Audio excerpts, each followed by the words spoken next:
So now we know what transmissibility is. So this is x by y is the displacement transmissibility, and ft by f naught is the force transmissibility, which we called TR, and this is the expression for transmissibility, where xi is the damping ratio and r is the frequency ratio, omega by omega n. Now what is displacement transmissibility? That means in displacement transmissibility we are interested to find out how much the base is here vibrating, and we are interested in finding out how much of the base vibration is transmitted to the mass. The mass vibration is measured with respect to inertial reference. So if the amplitude of the base motion is capital Y and amplitude of the vibration of the mass with respect to inertial reference is capital X, then capital X by capital Y is the displacement transmissibility. And if on this mass we apply an excitation force F naught sin omega t, then how much of this force is getting transmitted to the ground? So F naught is the amplitude of the excitation force and Ft is the amplitude of the transmitted force. So capital X by capital Y equal to Ft by F naught is the transmissibility, and this is given by this expression. So you know that to keep this transmissibility less than 1, this R has to be greater than root 2, but we generally keep R in the range of 2.5, 3, so that this transmissibility is considerably less than 1. Now suppose on omega we do not have any control. So omega is the excitation frequency. This is coming from the machine. The excitation frequency is coming from the machine. So we do not have any control over omega. So how can we fix the value of R, say at 3? We have to change this omega n and we have to fix the value of R. Suppose you want to keep R equal to 3, and suppose omega is say 150, then omega n has to be 50. So once you decide on the value of R you are going to work with, and this omega is given, your omega n is also getting fixed. Omega n is getting fixed means the ratio of root over k by m is getting fixed. So now here you see, in case of excitation due to a harmonic force, the amplitude of this is given by this, where ecstatic is F naught by k. So if you take this in the numerator, so x becomes F naught by k. So if you want to reduce this dynamic amplitude, then you have to increase this k. But if you increase this k, this omega n will get changed and your transmissibility will be changed.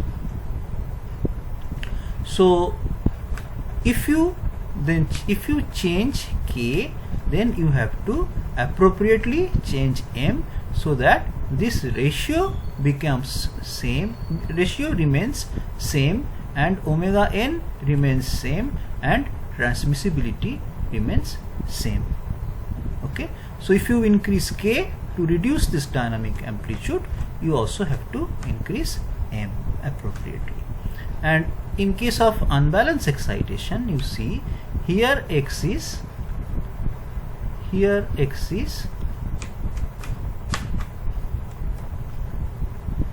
me by m.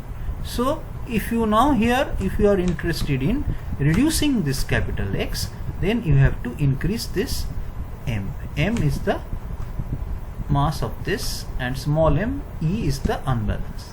Small m, E is the unbalance. So you have to increase the mass of this. And how can you increase the mass of this? We'll see a little later. But if you increase the mass of this, you have to appropriately change the value of the stiffness so that K by M remains same and omega n remains same, omega by omega n then will remain same, so R will remain same and transmissibility will remain same. And if you neglect this damping ratio, which is usually very small, then and if your omega by omega n is greater than 1, then this is the approximate relation for transmissibility. So on this we'll work out a problem. So an industrial machine of mass 453.4 kg is supported on springs with a static deflection of 0.508 centimeter. So it is very easy to measure the static deflection. So once you know static deflection, you know that omega n is root over g by delta static. So just by knowing the static deflection, you can get the value of natural frequency. So the static deflection is 0.508 centimeter. So this gives a natural frequency of 43.922 radian per second. So an industrial machine of mass 453.4 kg is supported on springs with static deflection of 0.508 centimeter. If the machine has a rotating unbalance of 0.2303 kg meter, that means this system is something like this. Mass, here this is the machine mass, which has a rotating unbalance of m equal to 0.2303 kg meter. This is the mass and this is supported on spring and damper. Okay, so if the machine has a rotating unbalance of this, that means suppose this machine can be a motor, and you know the rotating unbalance is coming from the motor, and the frequency of the rotating unbalance is coming from the, see the frequency of this rotating unbalance, this is omega t, this angle, so this frequency of this rotating unbalance is coming from the speed of the motor. And where from is this rotating unbalance coming? Rotating unbalance is coming because in the motor the center of mass, it is not the center of mass of the rotating portion, or the center of mass of the rotor is not exactly on the axis of rotation. It is slightly deviated from the axis of rotation, so there is an eccentricity. Okay, and eccentricity is given as a product of mass into eccentricity, which is 0.2303 kg meter. So this is ME is given. Okay, and now we know omega n, and what is the,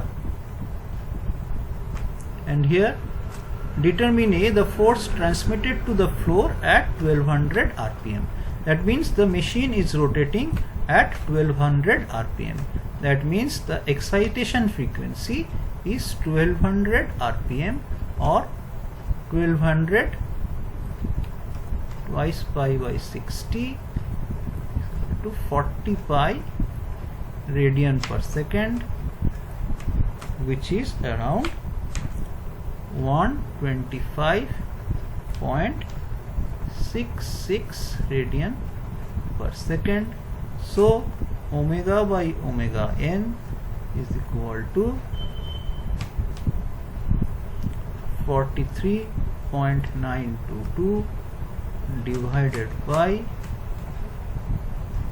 sorry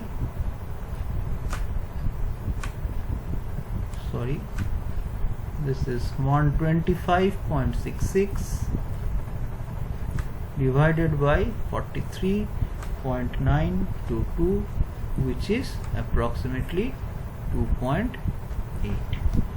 So here we are operating at 2.8. So here we are operating, this is 2, this is 2.5, so it is something around here. And assume damping to be negligible. So we take the topmost curve which is coming here. So at 2.8 it is something like this. So this is 0.5, so this should be here. And if you calculate, then the transmissibility is 1 by omega n by omega n square minus 1, which is 0.145. From the figure also you see this is 1, this is 0.5, this is 2.5, and this is almost half of 2.5. So this is, sorry, this is 1, this is 0.5, so this is 0.25, this is 0.25, and this is half of 0.25 approximately. So this result is okay. And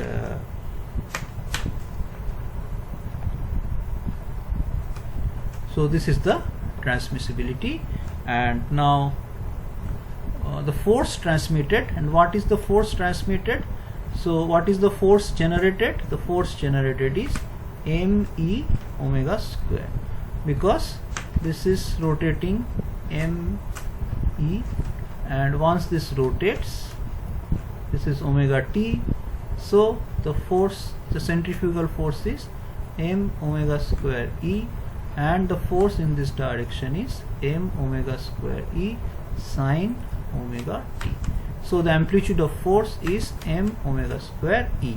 So m omega square e is the transmitted force. So this is F naught, and this is 0.2303 is me, and omega square is into 125.66 square, which is 3636.5 Newton.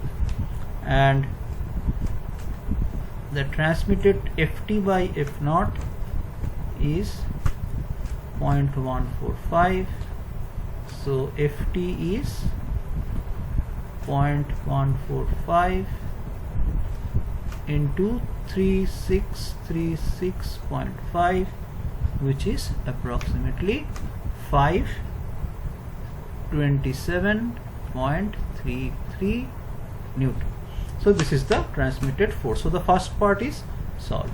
If the machine is mounted on a large concrete block of mass 1136 kg and the stiffness of the springs or pads under the block is increased so that the static deflection is still 0.508 centimeter, what will be the dynamic amplitude? That means, so from this configuration, what we are doing, we are putting this machine,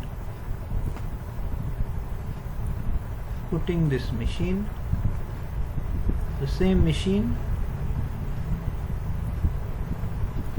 on a large concrete block of mass 1136 kg and increasing the padding so that the stiffness is also increased. So now the static deflection remains the same. So see, the static deflection is still 0.508 centimeter. So omega n is still same, that is omega n is still 43.922. So omega n is still 43.922, still 43.922. 922.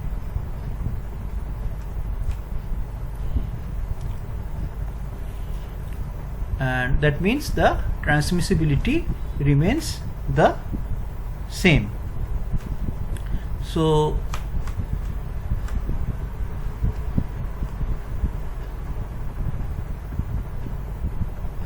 the dynamic so first you have to find out the dynamic amplitude at this speed. So what is the dynamic amplitude at this speed? So for finding out the dynamic amplitude at this speed, you have to do this mx by me equal to, when damping is small, this is omega by omega n square divided by, so see only this part will be there, omega by omega n square minus 1, or x equal to omega by omega n square divided by omega by omega n square minus 1 into me by m. So in the first case, so omega by omega n in both the configurations are same. So this ratio will be same for both the cases. So 2.8 square by 2.8 square minus 1 into 0.2303. So in the first case it will be the mass 453.4, and in the second case what happened? Second case k nu by m plus 1136 root over equal to omega n is same as root over k by m, which is 43.922. So the stiffness has increased, the total mass has also increased because the machine is now placed on this concrete block.